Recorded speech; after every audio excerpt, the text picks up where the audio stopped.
Opinions and stories around the game we love, told by your favorite storytellers. Stay up to date with all things cricket. Subscribe to Crickbuzz's YouTube channel and press that bell icon now. I mean, it's a great point you make about South Africa, right? It's all about optimizing your talent. In DK, we all players have their strengths and they have their not so strong points. It's about optimizing your strengths and limiting your weaknesses, right? And that's what you do on the field. And I think for South Africa, it's a great point, is that not only did all of them, I mean, the captain optimized his resources, all the players seemed to optimize whatever they had. And in India, you can say just the opposite, right? They kind of squandered the resources when you look at the names that are on the sheet there. Yeah, I mean, a few of the players did. I'm not going to say no, but also you got to understand that India have hungry players. Deepak Chahar, for example, the way he bowled, the way he batted, Absolutely. phenomenal. Absolutely. I think Shikhar Dhawan is at the Standout end of a very, Shikhar Dhawan's obviously time is running out in a lot of people's eyes. Why even he wouldn't know, because he's done well in the last, I don't know for how long, ODI cricket, but we constantly think about the fact that whether he should be there. Again, another series, again, the highest run getter, that's all you can do as a batter. Obviously you have a strike rate of 87, as I said, about the 80s, and then average of 57. That's I mean, what more can you expect? Again, hunger there, wanting to be part of Team India, wanting to be part of the setup and giving it everything that he's got. So you have also that with the Indian team. We should weigh that in as well. The people who are hungry are doing so phenomenally well, but the question is, will they be allowed to carry on because of other factors that obviously are part of them as individuals, being age one, fitness and various factors, the speeds at which you bowl. So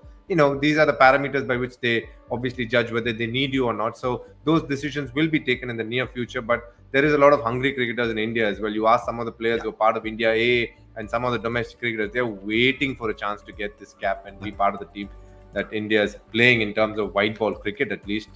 So obviously South Africa, I think, definitely has done well, but there are definitely some Indian cricketers who would do anything, just to get an opportunity to represent Team India on an international scale.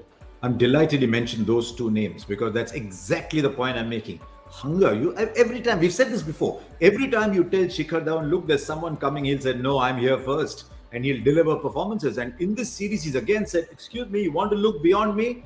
You'll have to drag me out, because I'm not going anywhere. Every time you give me a chance, I'm taking it. So Shikhar Dhawan and Shardul, Shardul Thakur as well, to some extent. Shardul Thakur, Deepak Chahar. I'm going to add one more name to that list, because I remember saying about Tendulkar once, look, here's the emperor walking the streets like a common man. When Tendulkar was taking blows on his body, it was a difficult track. I think one of the games that you played, DK, when you were opening the batting in 2007, one of the days when Tendulkar just had to hang in. Things were not going for him. He hung in and produced the runs. To some extent, Virat Kohli is going through that, but I just love the way Virat Kohli decided this is how I'm going to play. And I think if I'm a young Shreyas Iyer or Rishabh Pant, I'm looking at Virat Kohli today and saying, you know what, things may not be going his way all the time, but wow, he's showing the fight. Yeah, it's about showing that resolve, right? I mean, things are... Virat Kohli's probably had the most purplest purple patch, right? It just went on and on, where you kept thinking that, my God, his second purple patch started without anything in the middle, no dip in the middle. I mean, that's how long the purple patch was. So it was bound to be a time where, it would not flow as smoothly as that. But just the... what's the line that Ravi uses, DK? Guts it out. You got to guts it out. He really showed it today, didn't he? I think the beauty of a great batter is when things don't go your way, you still find ways to survive, struggle, go through that grind, if I may use that word, and fight it out, guts it out. We saw that in the test as well, that partnership we had with Rishabh Pant. He got 15 of 80, 85 balls, completely against his nature of batting, just being out there. Even he's got 250s out of the 3 innings that he's played.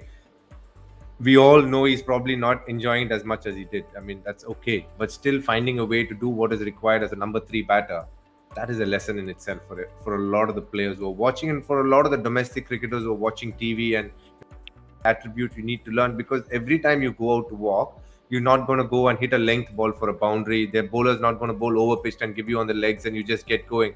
There will be situations when you have to fight it out. You have to guts it out, if that's what you want me to say. And he did it brilliantly today. It was a hard wicket. They set some good fields for him. Fields. He fought it out there. Yes, he got out, but he wanted to do it badly for Team India and be there at the end. Sometimes it happens, sometimes it doesn't, and that's where greatness is. You got to understand and be part of the process, and be ready to fight it out. If everything in life comes too easy, then everybody will end up being a legend. It doesn't come that easy. True. You have to find days when it is hard to find a way to stay there, and that will come with experience. But most of it is between what you tell between your ears. You're willing to go through that grind and fight it out in the middle, because some days you can see some of the shots that you're good at, that wicket will say that you can't play these shots today, so then you have to hold back. Then you have to say, okay, to get to that phase where I can play the shots that I'm good at, you should be able to see through that period with shots that you're not comfortable with.